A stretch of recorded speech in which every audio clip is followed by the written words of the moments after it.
there's no longer two sides to every issue, just two sides to every issue. It's now we're now at a point where a third of each side believes that the other side is the mortal enemy. And they don't respect, they don't associate, they don't listen. And so I think that's what's been so detrimental to our society as a whole, that everyone.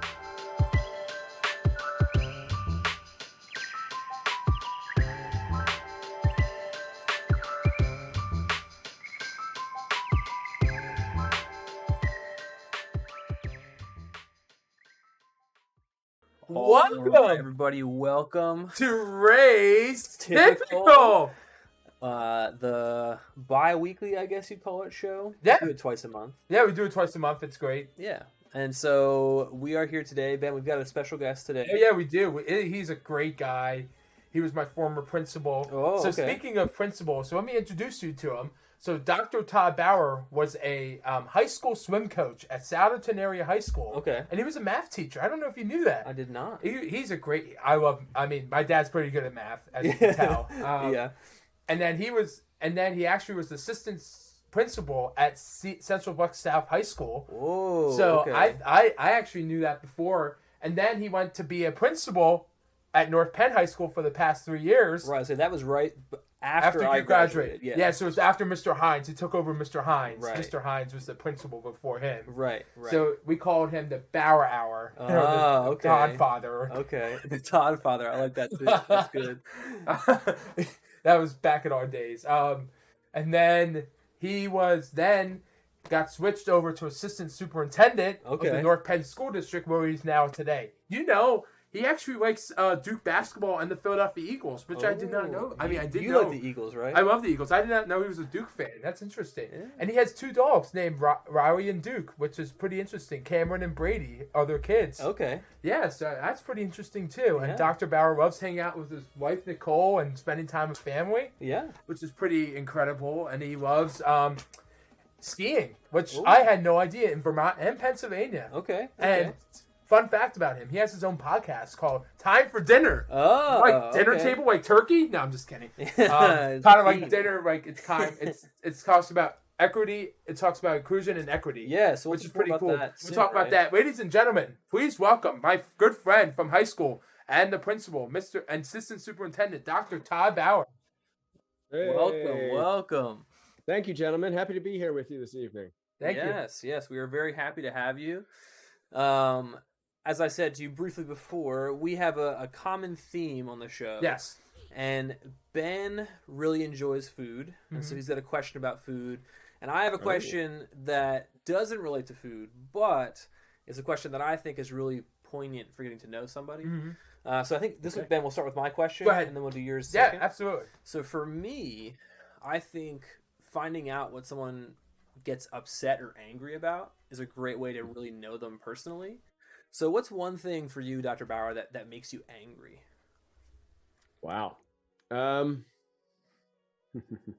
first, gentlemen, thank you for having me. Really thrilled to be here. It's an honor. Ben, heck of a job with that bio or introduction. I'm not sure I'm worthy of such a thing. Honestly, I try really, really hard, especially in my job, to maintain my composure at all times. And I find, perhaps to a frustrating degree for others, that under duress or stress, I actually calm down. Oh, okay. So, for example, if you have a student who is particularly agitated and saying things that they shouldn't be saying and yelling and screaming or whatever it may be, and then I kind of lay low and say, "Oh, I'm sorry you feel that way. That's unfortunate." And I think it infuriates students when I stay particularly calm. But I will say, I think if you ask my family, like my wife and children, for some reason, my son can get under my skin like no one else. And my wife insists it's because the two of us are so similar. Oh my God. Okay. But he's a very poor sport, and when he's losing, he pouts, and he's a very gifted athlete. But it's frustrating for me when he's in the athletic arena, and he's little. He's only 9. Okay. But if he is not finding success, he's quick to quit. Okay. and that is frustrating for me. So that gets me pretty angry. I think that kind of tells you an awful lot about my personality, though. Hey, there you go. The one thing that can upset me is my own son. So. I love it. No, our parents have said this, and my mom said it so often. My older brother had a short fuse, and I had a long match. Okay. So I knew all the buttons to press. Oh my gosh. So I can relate to that as the button presser. I understand. I remember one story about Glenn. Mm-hmm. He would always say, "Time to wrestle." You would always wrestle on top of me, and I would get angry and be like, "No, stop!" Yeah, you didn't like that. But now, who's the biggest now? B. Yeah, you are, Ben. So Ben, what's your question? Okay, so I have to ask you a really serious question. I know you love taste buds, and I know you like food. What is your favorite restaurant to eat at? Oh man.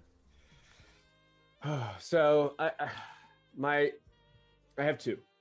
Okay. My favorite restaurant to go with my wife is called the Black Lab in Phoenixville. Mm-hmm. It's BYOB. If you haven't been to Phoenixville, I highly recommend the main strip there. Actually, during COVID, they closed it down so that they could do the outdoor dining. Oh, cool. And, just the street there it's great. So for those who are of age, it's open container. You could grab a beer at a restaurant and walk down the street, and there's some wonderful restaurants. And so I really like the Black Lab. The other one that I would throw out there, Ben, is Tex-Mex right there in North Wales. Oh, there you go. So I'll have to go there for lunch one day. Yeah, we've been going there my whole life. My parents actually started going there before I was born, and it's kind of like for special occasions, it's just kind of a family tradition to go to Tex-Mex. There you go. I just want to say one thing. Shibuka Asonye. Shibuka is on here. He goes, handsome Bauer. That's what it is. Ben, my friend. I love it. I love it, Shibuka. I love it, Shibuka. I hope you're doing well, my friend. What a nice guy. Yes. He's so funny. That's so good. It's funny. The question about food, I knew Ben really enjoyed it because food's a big part of Ben. And he, everything from the social piece to the food itself. But I'm getting some secondhand joy from this question because the Black Lab, like these places that aren't quite as known or like more local, I'm really interested in. And so like that place in Phoenixville, I'm going to have to check out for sure. Oh, yeah. And make sure you report back, Dan. I will do that for sure. So I'll ask the first question, Ben. Go ahead. I think that's all right. So in our research, we have discovered that you worked in a couple different school districts. Do you have a favorite school district? And it's kind of hard to be biased on. But even if you can't pick a favorite, is there something about a school district that you really enjoy that maybe other school districts aren't doing as much of? Wow. Yeah, great question. Honestly, I've really enjoyed everywhere that I've worked. And it's because I find joy in trying to help kids accomplish their goals. Yeah. Right. And if you feel like you can make an impact, it doesn't matter to me what the building looks like or where the building's located. If there's kids and I feel like I'm making a difference, I love the place. So I the different roles that I've held, which Ben outlined quite beautifully, I've been a teacher and a coach, been an assistant principal, a principal, and now an assistant superintendent. And I think I could say that when it's all said and done, when my career is over, I believe I will look back and say that my favorite job was as an assistant principal. Okay. And I think the reason for that is not where it was, rather it was more the role. I think assistant principal allows you the perfect balance of leadership and interactions with kids and families. Okay. So as I've moved up in my career, I've loved every job I've ever had. Being assistant superintendent during a global pandemic has been very difficult. Yeah. And it's been super stressful, and it has been difficult to find that joy. However, even assistant principal to principal, I did feel just another layer of disconnect from children. Yeah. And the further you get, the harder it is to make meaningful relationships with kids. Because, like, for example, I think Dr. Dietrich would tell you, and Ben, you know him well, but most students don't. if he walks in the room, you know who he is. You Yeah. know he's your superintendent, but you don't know him. And he doesn't know you. He knows, oh, there's that kid named Ben who seems like a really nice guy, and he's a great advocate and ally within our school, but you don't like build that meaningful relationship because we have 18 schools, right? And 13,000 kids. So it is hard to build genuine relationships with kids. So I love them all. And I feel as though I've been effective in all my jobs. But I think when it's all said and done, I'll look back and say, you know what, that assistant principal role, that was the sweet spot between leadership, relationships, and having an impact directly with students. Can I ask you a question? Are you ever, if Dr. Dietrich retires, are you going to take over a spot? You went there, huh, Ben? I think if we had Dr. Dietrich on the pod right now, he would tell you that the time is near. I don't know exactly when, but I think it's fairly near. Yeah. And that's going to be a really important crossroads in my life. Whether or not I go for the job and whether or not I would be fortunate enough to obtain it. I don't know. It's something I would have to put a lot of thought into. My kids are young, as I mentioned, and you know, they're at that age where they're playing travel sports and we have stuff every evening. And my wife is an absolute saint, but it is hard to balance being a dad, being a husband, and being at work really late a lot of nights. Yeah. So we'll see. Yeah. If I feel like I can do great things for the school district, and if I think I am equipped for the position, then it would definitely be appealing to me because I love the North Penn School District. I love everything that it stands for. It's been difficult the last few months. Everybody knows that, but it's been difficult in every school district around the country. So I'm honored to serve the North Penn community, and we'll see where the future takes us. Good question, Ben. That was a great question. Yeah, it's something even, you know, we've noticed when Ben goes in and speaks at schools. Originally, you know, he'd go and do a presentation, and it's one assembly, but the past handful, actually almost all the schools he's done this year, he's had to do 2 presentations. And it's just because they can't do all the students in the gym or wherever the assemblies are held. They have to split them up. And so, from a person to person, teacher to student, like it's just across the board, it's been so challenging. I'm interested though in the future, when this happens, I'd be interested to see your opinion on, does superintendent pull you further from working with the students directly that you really had joy with? And if that's something that you'd want. So there's definitely a lot to think about beyond just if it happens, you know? Yeah. So Dan, you have to report back to me about the black lab, and I have to report back to you about the superintendent whenever that time comes. I love it. We'll meet at the black lab and talk about it. We should do that one. Pick up the check when he's famous. That would be so much fun. We can bring Dr. Dietrich. Bring Dr. Dietrich too. There you go. Actually, me and Dr. Bauer and Dr. Dietrich went out to Franconi's one time. Oh yeah, we did. We did that, and he's like, "What's the $3 special?" I'm like, "What?" He's never heard of the free. Ben loves the $3 special, right? The $3.95 now. It went up $1. $1. Inflation and supply chain, Ben. I know. And then the dollar store is actually going up $1.25 now. I saw that in the news today. Yeah, everything's going up these days. And then Wegmans soda's going up $1.75. It went up from 60. It's crazy. It's a good segue though. So a question that Ben had wrote down. He in his bio brought up, you know, many of your school-based jobs. Do you remember what your first job was? Ooh. It doesn't have to be like right out of college. It could even be, you know, your first job in high school maybe. But the first thing that you did job-wise. I do. So my father used to own a electronics repair business that was actually centered in Lansdale. So he had a store right there in the Weiss Shopping Center at Valley Forge Road in Sumnertown Pike, right by the high school. It's called Bauer's Electronics. He also had a shop on Cowpath Road, right across the street from where Giuseppe's is. There used to be an Italian market there called Montella's. Okay. And my dad had a electronics repair business there as well. So it was called Bauer's Electronics. And I love it.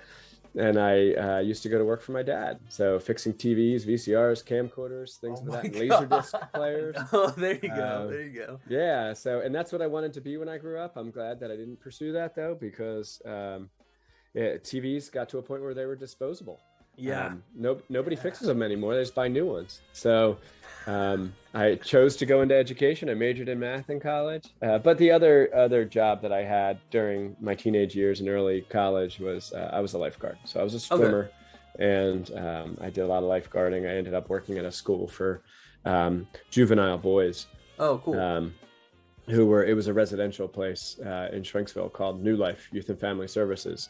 And I had a great time getting to know those kids. Many of them were just misunderstood. I taught swimming lessons to them. I love it. And built relationships. I had opportunities to take kids to like Phillies games, and we would go on trips. It was great. That's awesome. So actually, it's always been about kids. Go ahead. Yeah. Man. I said I saw you at the Eagles game on Sunday. Yes. Yeah. So I went down. I do have season tickets, and I don't go often. I usually sell them just because my life's too busy. But I'm hoping that one day the time will come in my life where I can go to more games. And for right now, we thought the 1:00 game against New Orleans Saints supposed to be 55 degrees and nice. So I was like, you know what? Let's go. So a friend and I went down, and Ben, I actually saw you on my way in, but you were helping so many customers. That I was like, you know what, I'll get them later. And then we during the fourth quarter, we were headed out. They were up 33-7. It was like, all right, let's get out of here. And I saw you across the way, and I was like, I gotta go say hi. So I came to say hello. So I was like, Dr. Bauer, how are you? And we took a selfie. There you go. We did. I'm happy to hear Ben's hard at work, though. You know? Yeah, I've been doing such a great job. We actually have 2 special needs adults working there. Oh, really? Her name is Zoe. Her uncle is the PA announcer for the Sixers. Oh, cool. And, There you go, Dan. Oh, there it is. I love it. You got to send that listeners to me. or viewers at home. There's that is perfect. Yeah, for anyone that knows Ben, they know that he loves a good selfie. I do. I do selfies with Dr. Dietrich. Yeah, a lot. everybody even when we go to schools and Ben does presentations, he gets selfies with all the students. And I do the website, and so I've always wanted to have this like gallery of selfies, but the legality of that is way beyond me, because to showcase, it'd be impossible to get approval from every kid and their parent to showcase. But in the the dream world, I have this long gallery of every selfie Ben's ever taken, because I think the joy that people get from being in a picture is very fun. Yeah. Great. Yeah, and Kevin Hart was there on Sunday. Yes, at the game. At the game, and I tried to meet him so bad. I really tried. I tagged him on Instagram, and I said, Kevin Hart, you got to tune in on our show tonight. Oh, there you go. Maybe he's watching right now. I did tag Kevin Hart. I love it. I'm sure he's watching. Shout out to Kevin Hart. I'm sure he is. So, Ben, this brings up an interesting point. So you saw him at the game, but how did you first meet Dr. Bauer? Oh, so I actually met him. So it was my junior year in high school, and he's gonna laugh at this story. So I remember walking into the cafeteria, and I see him come up, and he goes, "How are you doing today?" I said, "Do you work for the transportation department?" Because he had a walkie on, and George, the security guard, went. He was laughing his head off, and I remember like, "Oh, that's the new principal." I'm like, "Nice to meet you," and he goes, "I heard you're the mayor." Okay. Yeah, there you go. Ben, your legacy precedes you, because I had heard somebody said to me prior to meeting you, "Have you ever met Ben?" And I was like, "Who's Ben?" And everybody kind of chuckled like, "Oh, you'll know Ben when you meet him." and Ben, they were right. So yeah, it's a pleasure to do business with Ben. He's always so happy. Yeah. And tries to bring happiness to those around him all the time. So that was just the starting point. And then Ben and I have been through a lot together, whether it be fundraisers for good causes. We did that video for the Philadelphia Eagles band. I know that was amazing. I still watch that every time I go into school. I mean, I was like, wow, I really loved what you said, and it just makes me happy, about when I won Homecoming King, and when you talk about it, I mentioned you guys, and I mentioned the school. The Eagles did a great job with that video, by the way. If you haven't had a chance, it's actually on my website if you want to Look at it again. Yeah, for anyone who's watching, they want to check it out. Yeah. The Eagles. Ben, when we watched it so I was principal at the time, and we watched it in my conference room with the administrative team. And Mr. Nicholson, who's a pretty stoic guy, who is now the principal at the high school, when we were over, his eyes were a little wet, and he goes, "Oh, my eyes are sweating." So he got a little emotional. It's a pretty special video. So for the listeners, if you haven't seen it, check it out. Yeah, for sure. Oh, for sure. Karen Schulte, Mrs. Schulte said, "Hi, Coach Bauer. I'm a parent from one of your former students, swimmer JD Schulte. I love JD. I know JD. Yeah, you know JD. We used to play basketball together." He said, "I'm also an autistic athlete. I hope you're doing well." JD's the Schultes are a great longtime family friend, and JD is one of the most special kids I've ever coached. My Mr. Schulte actually coached my sisters and I in swimming, and then I had the honor and privilege of swimming with JD growing up, and then I coached him. That's awesome. So I see JD all the time, and every time I see him, he wants to talk to me about the Phillies or the Eagles or the Sixers. I love it. I love it. JD, if you're listening, hey buddy, I hope you're doing well, and to all the Schultes, love you guys. Happy Thanksgiving. Yes. We know the Schultes pretty well too. I met them at basketball. Yeah, because it was Special Olympics basketball. And Dan and Gwen got involved with it too. Yeah, me and my older brother, we kind of helped coach. We were in high school. I mean, I was in high school for sure. And Glenn, I think I was in middle school even. Glenn was in middle school and you were in middle school. Yeah. So we were still kind of young. But the head coach at the time really just kind of took us under his wing. And it was, I think, good for me and Glenn for a lot of different reasons. But one for me was just to see other families that were in a similar situation to us. It was kind of normalizing, I guess, because I didn't have really any other friends that had siblings with special needs. And so it was cool to talk to other parents and see some siblings. And JD was a big staple of basketball. He was so funny. I loved hanging out with him. I love JD. I love going to theme parks with JD. JD and Mrs. Schulte, we need to get together sometime. I need to see JD. You heard it here first. We just decorated our Christmas tree this evening, actually. Oh, there you go. And JD gave me an ornament. I love it. I was his coach, and it says Coach Todd on it. It's a water polo ball. So JD, that ornament was placed on the tree this evening. There you go. We actually decorated our tree, so when we do our next show, we're gonna have Christmas all over. Yeah, I'm sure right now, Dr. Bauer, our mom is ecstatic listening to this because we've been teasing her. Well, I should say Ben loves Christmas, and he'd set up the Christmas tree, the December 26th if he could. But I've been teasing her about setting it up a little early, so she's probably happy to hear that there's some other families out there that already get their stuff set up. Yeah, it's early this year for us, but excited to do it. Ready to turn the page to the winter holiday season. Yes, for sure. I'm ready to listen to music, ready for some concerts. Yeah. So with the How You Met Ben, and being the principal of North Penn, we had mentioned earlier that it was before my time, so I had just graduated. But do you have a memory from those years as a principal, like one that really sticks out to you as like a peak moment for you, or just something that you really enjoyed? Wow. So many. I just, it's always, everything is about kids, right? And the most impressive things that come to mind are those where the students rally around, whether it be crisis or an issue, and in the way that they come together for a cause and to support one another or someone in another community is really special. One in particular that just really sticks in my mind was back when there was that horrific act of violence at Parkland in Florida. There was a school shooting, and that was a really stressful time to be in a high school, especially one that had a very similar demographic and dynamic as North Penn High School. It was a very similar size, very similar makeup, and kids, parents, and teachers and staff were on edge because it was like, wow, that could have been us. And the way that, if you remember, there was like this March for Our Lives, like massive walkout around districts or in districts across the country, and the way that the North Penn students handled that, and the way they organized and were respectful and went outside for, I think it was 21 minutes, 18 minutes. I apologize. It's ignorant of me to not know how many victims there were. But they went outside and they read the names of the victims, one per minute. And then they went back inside. And it wasn't too often when you get a group of kids together, they get wrapped up in the shenanigans. Yeah.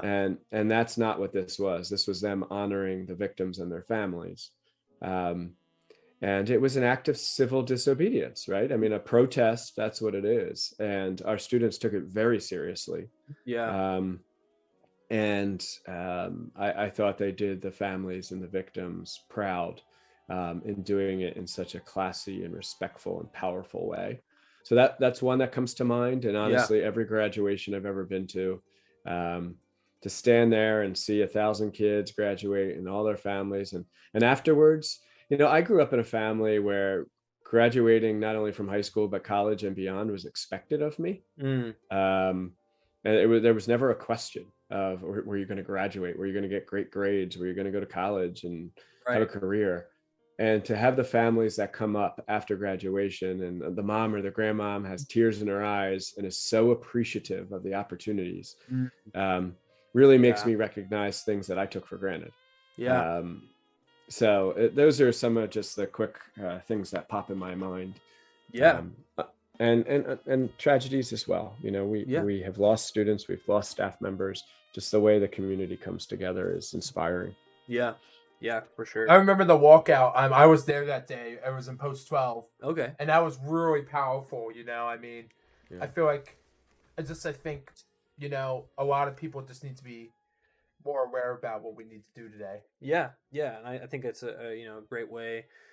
Like you said, it wasn't this, like, you know, big destructive event. It was really a way for students to honor memory and to create awareness. New memories. Awareness and new memories for sure. Yeah, and I love creating new memories. I love changing traditions. Yeah. I'm flexible. Yeah, Ben, you're all about awareness, right? Yeah, I love autism awareness. Yeah, it's a big part of Ben's personality for sure. Yeah, I feel like more schools need, and let me just ask another good question. Yeah. Time. Yeah, we have time.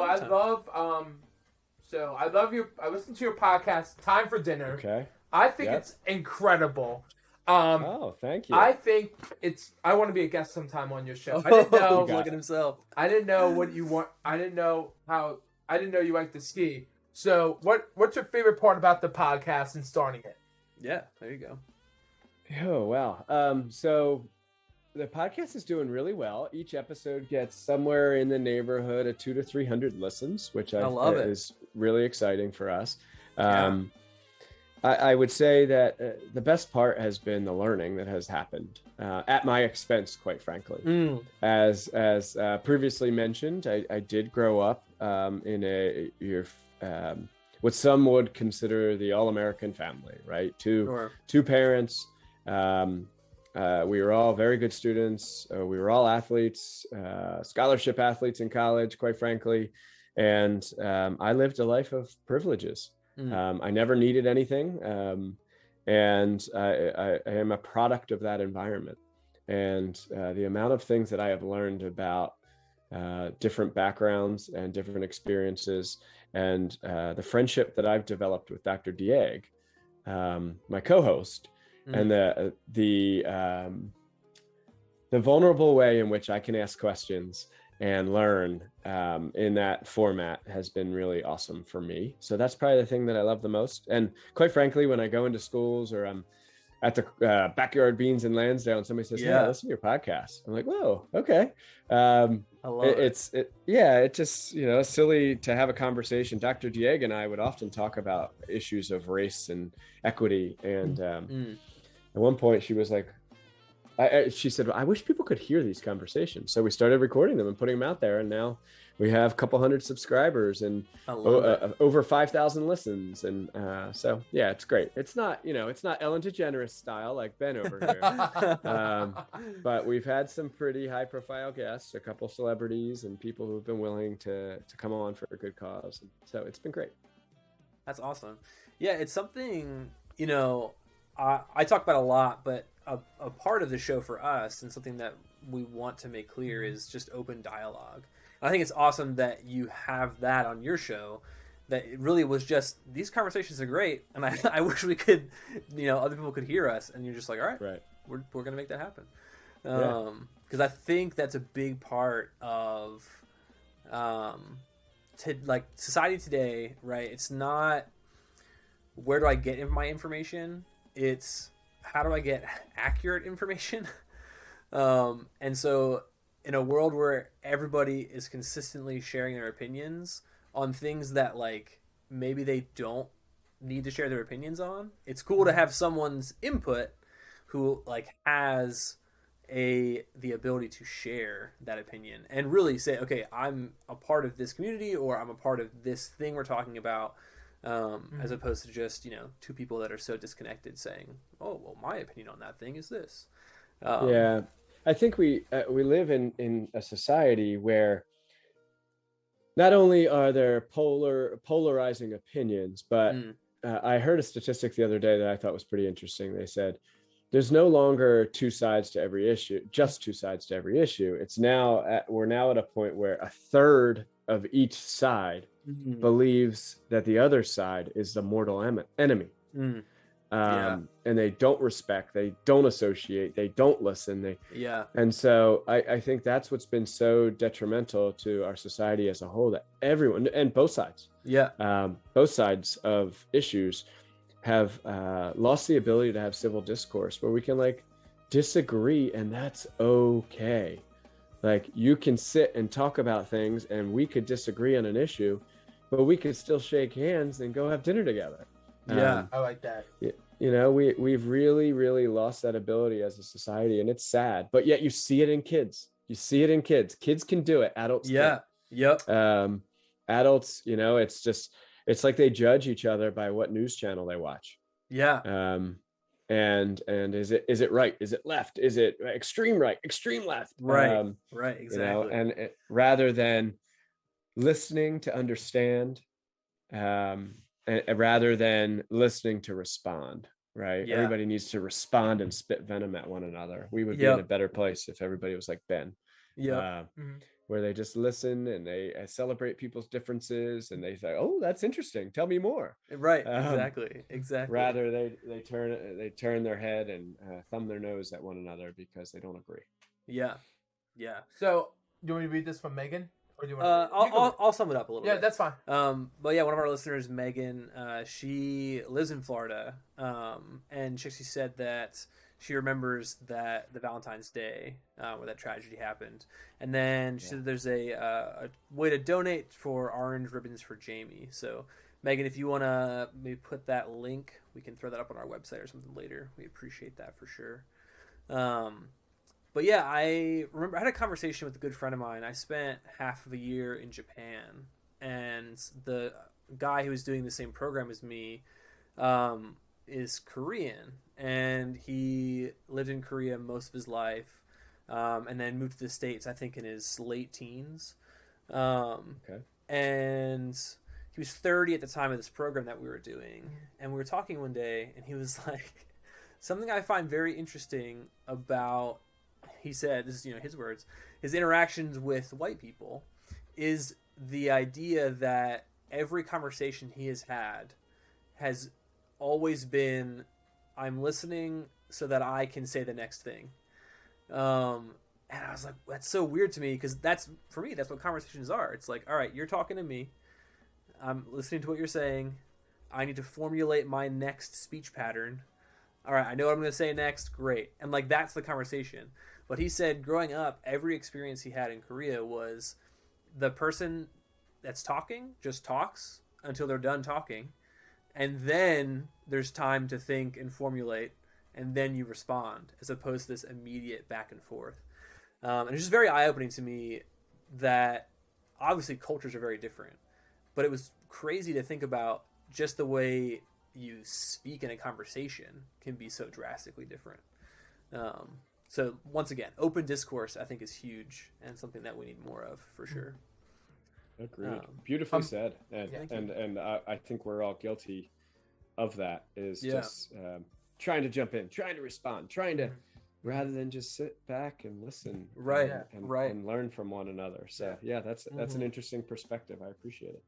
Yeah, for sure. So Mary has a question. Where do you find Dr. Bauer's podcast? Oh, great question. Good question, Mary.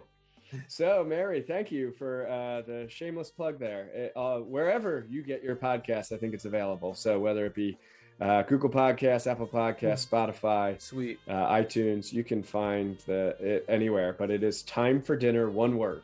So Okay. capital T, capital F, capital D, Time for Dinner. Okay. I love dinner. Yeah. So and the impetus behind the name there is just that I didn't talk about race and equity around my dinner table growing up, and the point being that really I didn't have to. Sure. Because I look like I do, and I lived the life that I just described. Whereas Dr. Dieg, who is a Haitian American, she said, Todd, we talk about race every night. Dang. Every night. Dang. And I said, honestly, I'm not sure we ever did when I was growing up at my dinner table. Right. Because it didn't feel like an issue in my household. Yeah.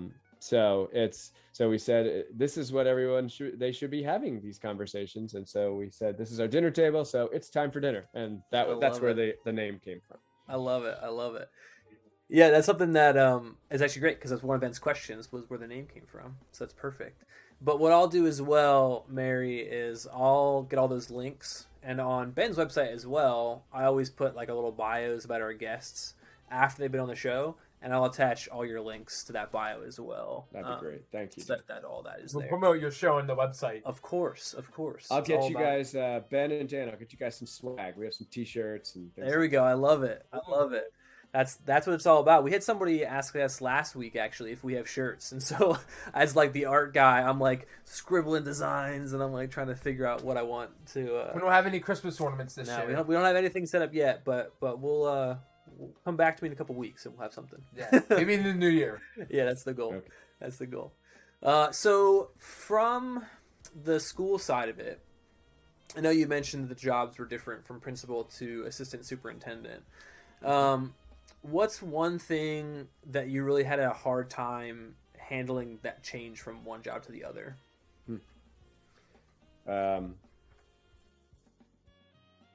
Let's see how I say this. So when I was a teacher and a coach, I like to think that I was, for lack of better wording here, one of the popular ones. I was one of the teachers. I was one of the teachers that kids wanted to have as their teacher. Yeah. I was someone that got Christmas gifts and cards about the impact that I've had on kids and thank yous at graduation and things like that. And as you transition, you get fewer and fewer friends at the top. And people just associate you with the man, if you will. Yeah. And they assume that because you're administration or because you're the principal or the assistant superintendent, they can't trust you. Yeah.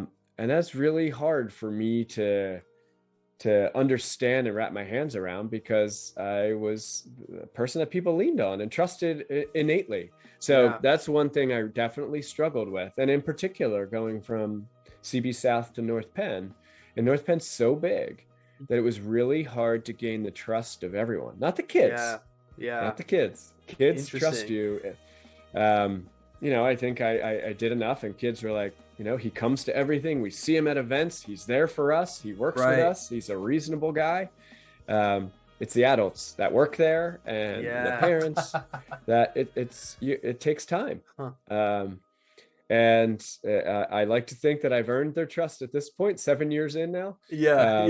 But that was definitely a challenge. That was something I struggled with. Good question. Wait a minute.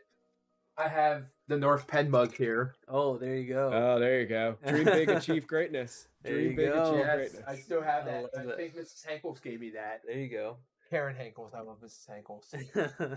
Yeah, it's interesting though, because from like a student's perspective, I don't know how often I've thought about that and it's so funny too, I'll finish my thought, but trust from teacher to teacher or superintendent to teacher, all coworker, peer, trust between those people.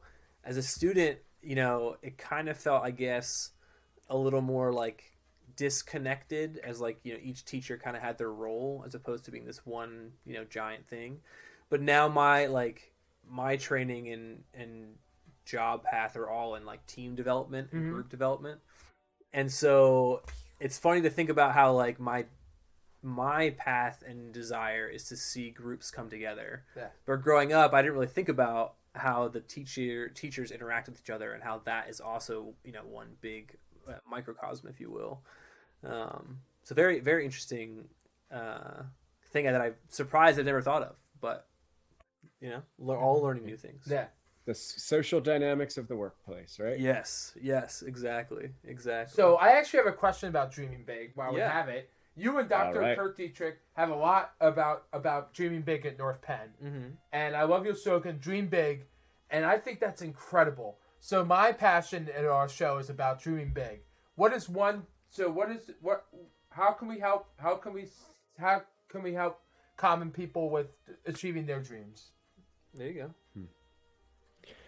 Good question, Ben. I think we really, this is not a cop-out. I think we did a pretty good job of unpacking it here tonight in this conversation. Yeah. Right? Like, what did we talk about? We talked about listening. Yeah. We talked about engaging in differing ideas. Yeah. Being respectful of one another and trying to ask questions to understand perspectives. Yeah. As opposed to, you know, turning the magnets the wrong way so that they bounce off each other. But coming together to better understand. So I think if you understand other people's and you take the time to get to know them, that's how you can really help them. Yeah. Right. As an educator, getting to know a student and really what they want and what their passion is and how you can help them get to where they want to be. I think that's how you can help them accomplish those big dreams. So yeah, I think that question really played well with this conversation, Ben. And I know. I just had to tie that in. Yeah. And great job. And you know, I like your office sign, be yourself. When I was watching your intro video, I just thought, wow, if we could just all be ourselves for a day, who can we be like? Yeah. And I think we can be ourselves by going out and just talking to somebody new, buying somebody hot cocoa, buying somebody hot chocolate, go buy somebody coffee at Starbucks. Yeah. It's hard. Something that I'm passionate about, and I've worked, you know, with varying ages, but our dependence on media and social media and technology, I think lends to, I'll just use facade as the word. It's really easy to put up, you know, this perfect image of this is my great life, when in reality it may not be that way. And so I love the idea of being yourself, something I've said in the past, and I have a t-shirt that says it, but it's be yourself, everyone else is taken. I love that idea. And it's something that I've worked with people on in the past. But from your perspective, Dr. Bauer, what's one way you think that we could help or encourage others to be themselves? Yeah, so one of my favorite quotes that I reference when speaking with groups of people is from Coach K, who, Ben, you said in my intro that I'm a big Duke basketball fan. My wife went to Duke, so we've been to a few games, and that's why my daughter's named Cameron Indoor Stadium. I love it. And why my dog's name is Duke. But anyway, he says, great leaders are flexible with their methods, but not with their values. Wow. Right? Yeah. And because the question was like, when they asked Coach K, like, how have you evolved since coaching in the 70s till 2020, and yet you're still winning national championships? And he really said, well, I think as a great leader, you have to be flexible with your methods, but not with your values. So what you stand for, what you believe in, you know, whether you're someone whose values are rooted in faith or kindness or all of the above and everything in between, be rooted in those things, but then be willing to listen and take different approaches to get to the desired outcome. So I try to make the best decisions I can with the information that I have. And I often use the line as well that when the facts change, so does my opinion. So I don't like it when people's opinions flip-flop, but yet nothing has changed. Yeah. So, for example, Ben, one of your favorite things to troll us on social media is to make snow day calls, right? Right. And Dr. Dietrich, we will have conversations with other superintendents in other districts, and we'll make a decision, and we'll say, you know what, we're going 2-hour delay. And everybody's like, they put their hands in the middle and they say, go team. Yeah, we're all doing a 2-hour delay. And nothing changes. And then other schools are like, all right, we're closing. Like, wait a second. We just had a meeting. Not a single flurry more has fallen from the sky. Nothing has changed. But yet you're changing your opinion, right? So, those two things is if the facts change, then maybe my opinion will. And you got to be flexible with your methods, but not with your values. So can I ask you a question? How do you decide when to close school or to like? He wants the curtain drawn back. Yeah, that's the secret thing, Ben. Maybe I might lose the appeal for the listeners if I divulge my secrets. Oh, you can't spoil the like John. No, so the honest to goodness truth is it's exactly what you think. If it's a snowstorm that develops during the school day, we are legitimately in an office with every major news weather channel on at the same time. We're looking at all the different models and the radars, trying to figure out what time do the buses start rolling? What time do the drivers start coming to the bus garage? Right. Is it going to get warmer throughout the day? Because sometimes we had a snow day last year, a day that was really precarious in the middle of the day. And everybody's like, you idiots, you guys need to dismiss. Everybody's going to do it. And then by 3:00, the roads were dry because everything warmed up and it got better throughout the day. And we were banking on that. So if it's the night before, Ben, and especially now that we're more effective in a virtual model, I think you'll start to see more calls the night before where they're like, you know what, we're going to do a virtual day tomorrow. It's not worth the risk. We'd rather just tell parents the night before so they don't have to worry about childcare at the last minute. Yeah. And I think you'll see more announcements the night before, not all the time. Yeah. But and then if it's something that kind of comes together overnight, Dr. Dietrich is on the phone with not only our folks who like our facilities department and checking out our lots. I get up super early. He knows that I'm on the road before 5 a.m.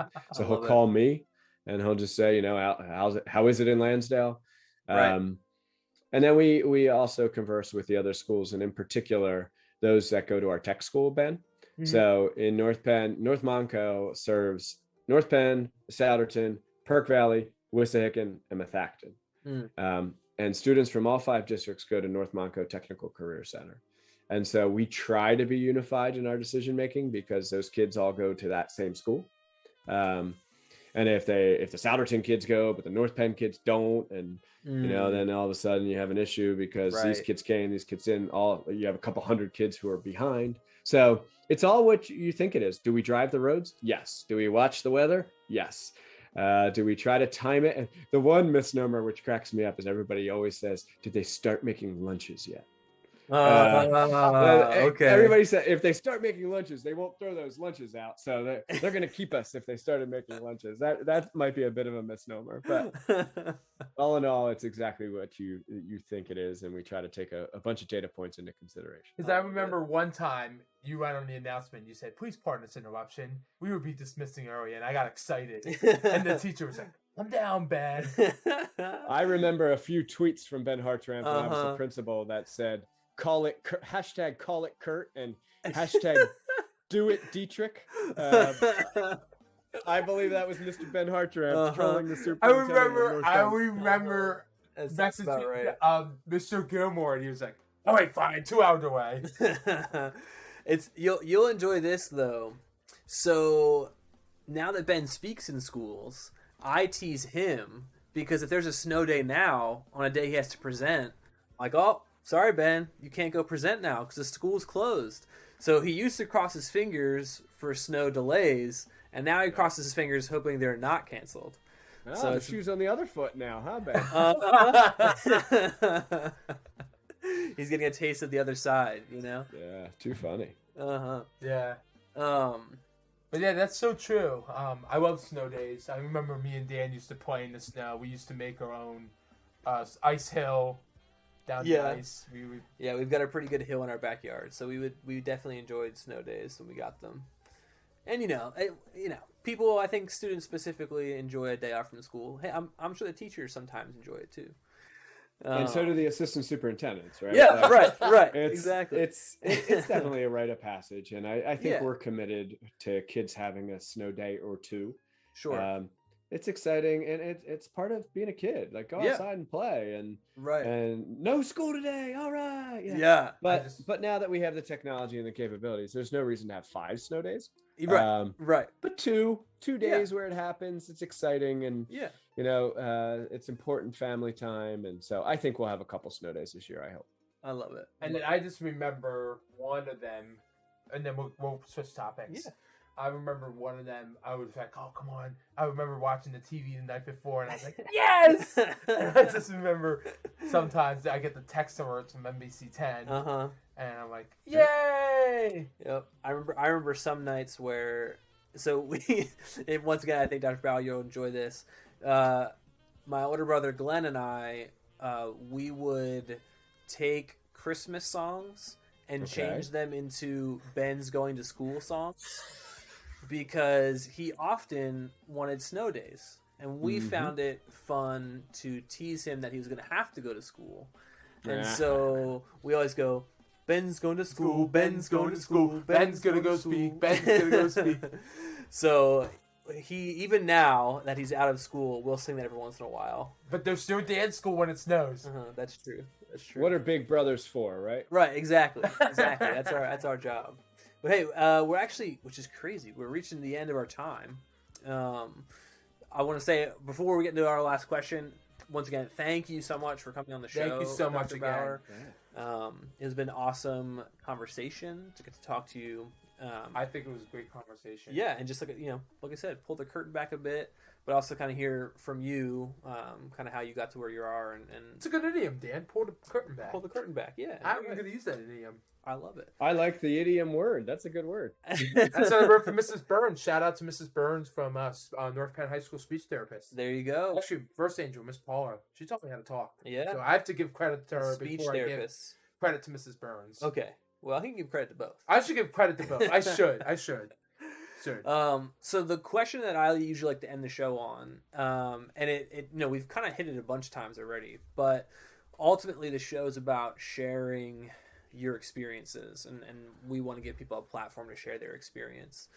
So really the last question is kind of just to open the floor to you. Is there something kind of burning on your heart that you'd love to just talk about, or something that you're really passionate about that you want to share? It's really just opening the floor to you and giving you a chance to speak your mind. Oh, wow. So I'm probably not going to take this in a direction that you were hoping for. No, whatever but you said if there's anything on your heart, so I guess I will share. Yeah. So we are unfortunately burying my mother tomorrow. Oh, no. My mother passed away this summer. So sorry. At the end of June. She was very young. She had ovarian cancer. And she wanted to be cremated and laid to rest with her mom and dad. So that's tomorrow around lunchtime. But if nothing else, something that has really made an impact on me, and something that I'm passionate about now that I wasn't a couple years ago. Well, here's my water bottle, actually. You can see the ovarian cancer ribbon on it. Is my mom was 59 years old and went in for her annual checkup with her OBGYN, and she walked out with stage 4 cancer. Wow. Wow. So you see things on TV about women going to get their checkups and their mammograms, and it's you never know. So if one person hears this and goes to the doctors to get their annual checkup as a result, my mom died at 64, way too young. Yeah. And this is going to be our first Thanksgiving and first holidays without her, and it's tough. It's really difficult, but I appreciate the opportunity to share that, and hopefully it makes an impact on somebody. And I really appreciate the conversation, guys. It was fun. Ben, you have my word that you will be at the dinner table as well. Okay, my friend? Yeah, absolutely. I love it. I would love to do that. And I'm sending prayers out to your family.